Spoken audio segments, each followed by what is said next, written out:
conference champions were crowned, and amazing routines were put on display. Let's talk about all the GymACT gymnastics we saw this weekend. So starting off with the Eastern Conference Championships between Minnesota and Temple. Minnesota's difficulty really just proved to be too much for Temple. Alright, this meet was really decided within the first 3 rotations because of the scores and the difficulty that Minnesota brought on the first 3 apparatuses. The Gophers won the floor by 1.2. The pommel horse, which I mentioned in the preview video, was to be watched for the biggest separator event, and it showed to be that because they had a 3.7 advantage in this competition. The rings was also won by 2.95, so right at 3 points. So those 3 events alone is really what separated Minnesota and Temple. Temple, I would like to shout them out because they did beat the Gophers on the P-bars by about 4.5 tenths, almost 5 tenths there of an advantage. But in the end, it was really just the difficulty for Minnesota which put them over the edge. I would like to say that this competition, as well as the Western Conference Championships, as well as Nationals in a few weeks, they're all going to use a 5-up, 4-score counting format, which is the reason why we're seeing a little lower scores than we talked about in the preview video. Taking a look now at the score spreadsheet, which actually you can go look at on GymACT.org. For both competitions, you can look at a spreadsheet, or on Virtual Storage Gymnastics, you can look at each individual score as well as a link to each individual routine, which is pretty cool. I'm taking a look at the floor now. We see Kellen Ryan and Yaroslav Owens-Pochinka from Minnesota with some solid scores. Angel Hyde also had a 12-4. Kellen Ryan really brought some difficulty with a 15-1 start value. Also got a stick bonus there, which we always like to see. Yaroslav Owens-Pochinka is a guy that we would definitely mention a lot in today's video, specifically because of his rings and ball, which I'll talk about in a little bit. He scored a 13.05, which was the highest score in this entire competition. From the Temple side, it was Zachary Raymond with the highest score with a 12.35 out of a 14-1 start value. And the highest start value for Temple was Jacob Biller's floor with a 14.4. For Minnesota, once again, it was the freshman Kellen Ryan with a 14.1 start value, ended up with a 12.3, and also Jake Sawyer at a 14.8 start value, so a huge difficulty there. He ended up with a 12.85, which is a very solid score, and he took the pommel horse crown in this competition. For Temple, the highest start value was Zach Raymond, but he did have some execution errors. He had a 13.9 start value, ended up with a 10.25, unfortunately. A lot of pommel horse errors there for Temple. Hopefully they can recoup and get back on track for Nationals in a few weeks. For the rings, here's another event where you can just see so much more difficulty for the Minnesota side than on Temple. Minnesota had 3 start values in the 14s, while Temple failed to even reach 1. Their highest start values were 13.5 with Garrett McDaniel. He had an 11.95 final score, which tied for the highest score with his teammate Steven Rathbone. He had a 13.4 start value, ending up with an 11.95.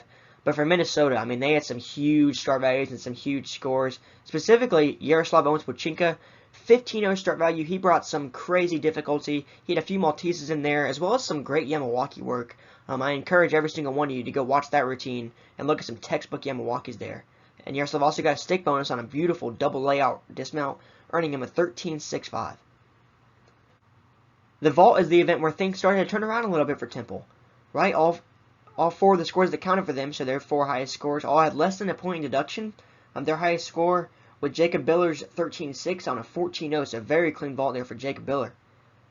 For the Minnesota side, it was Kellen Ryan, as I mentioned in the preview video. He has a beautiful cos 1.5. He had the 1/10 neutral deduction for going out of bounds, unfortunately, but he still ended up with a 14.2, which won him the vault title in the Eastern Conference Championships. The parallel bars were another event where Temple really looked solid. They had the 3 highest scores in the entire competition, with Alex Stalkos, Jared Holmes, and Jacob Biller all posting a 12.45. They all won the competition with that score. It was Alex Stalkos with the highest difficulty with a 13.8 start value, and Jacob Biller had the cleanest execution with a 0.8 from one judge and a 1.1 from another judge. Jared Holmes also had a 0.9 and a 0.8, so very clean scores there, and some solid scores all around for Temple on the parallel bars. And for Minnesota, it was Kellen Ryan with the highest difficulty for them with a 13.7. And Andrew Hyde had the highest score with a very clean 8 tenths in deduction from both judges, 12.2 on his final score on the parallel bars. On the high bar, it was once again Kellen Ryan, 14.2 start value, got the 10th stick bonus, ended up with an 11.65 on his high bar routine. But the highest score was actually Andrew Hyde, 13.1, 1.2 from both judges, and it left him with an 11.9 final score. For Temple, it was once again Jacob Biller with the highest score, posting a 12.2 from a 13.4 start value. The highest start value for Temple was Zach Raymond's 13.5. He ended up with an 11.3, and Alex Stalkos had a 13.0 start value, ending up with an 11.6. Once again, guys, all these routines are available. You can just click on their name, and it'll take you to a direct link to that event and that routine. Now we're moving on to GymACT West between AMG and Iowa, and this was such a close competition. It went up to the very end. You see each team taking 3 event titles. It was Iowa taking the floor, rings, and vault, AMG taking the pommel, P-bars, and high bar, and obviously the last 2 events are the P-bars and high bar. So after Iowa built the lead, it was really came down to the end. Arizona thought they could come back, but they came up just short. In the preview video, I talked about how the pommel horse and rings are both very key events for these teams. While AMG did take the pommel horse crown, they only won it by less than 2 tenths, about 1.5 tenths there. And on the rings, it was Iowa taking that event by 3.3 on one event alone. So AMG, that's really where they lost some of their battles. And that's the event where Iowa built the biggest lead of the competition. The scores for this competition are posted on Virtual Stars Gymnastics, which you can also find that link on the GymACT website. So go to gymact.org, you can scroll down, find this direct link, and look at each individual event and the order that each athlete competed in. On the floor, we're seeing some crazy difficulty from both teams. There were 0 scores in the 13s in the start value. Every single start value was above a 14, and the highest score went to Jackson Harrison, as they posted a 13.55 from a 14.9 start value, and they won the floor title at the GymACT West Conference Championships. The pommel horse is one of AMG's strongest events, and that's because of all of their start values. 4 of their start values are a 14.7 or higher, and in the end, it was Clayton Cunningham, who was the athlete I mentioned in the preview video. He took the pommel horse title, scoring a 13.65. While AMG may have the difficulty, it was Iowa who actually had some better execution, which is how they kept the pommel horse event close. The best score for Iowa happened to be James Freeman, who posted a 13.1. The rings is really where Iowa built their lead, and it's because they had 3 scores above a 13. They had Reuven Anderson, Evan Davis, and Carter Tope, who was the event winner. Tope posted a 13.45, Davis posted a 13.15, and Anderson posted right out at 13. They had some really big difficulty. The highest difficulty did go to Reuven Anderson. He had a 14.8 start value, and some solid execution there for Zach Teiderman. Only 7 tenths in deduction, and that's really why Iowa had the big lead after rings. The vault is an event where you really just want to have better execution than the other team, less deductions, because all of the start values are going to be right around a 14.8. That's what most of the start values in this competition were. But if you look at the bottom, you see Jordan Williams and Amari Sewell, as well as Vinny Colosimo, all having 15.2 start values, so crazy difficulty there.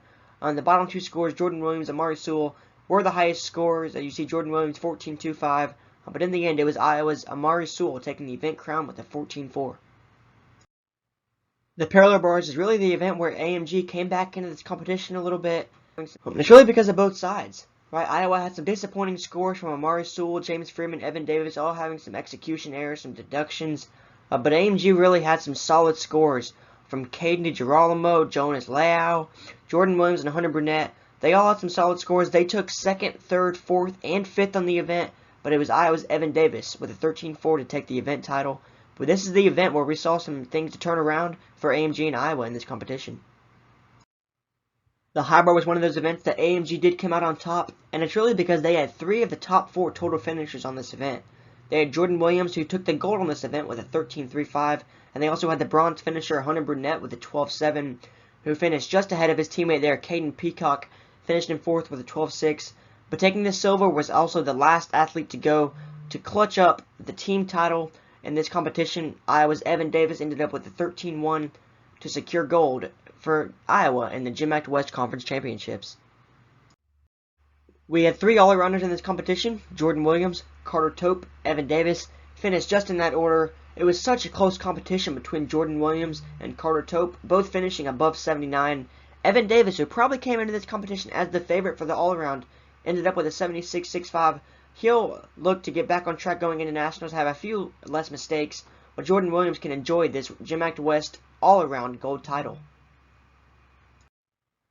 Here's the graph with all the scores just one more time, because I really wanted to display how close these teams truly are. I mean, there's 3 events, all separated by less than 4 tenths.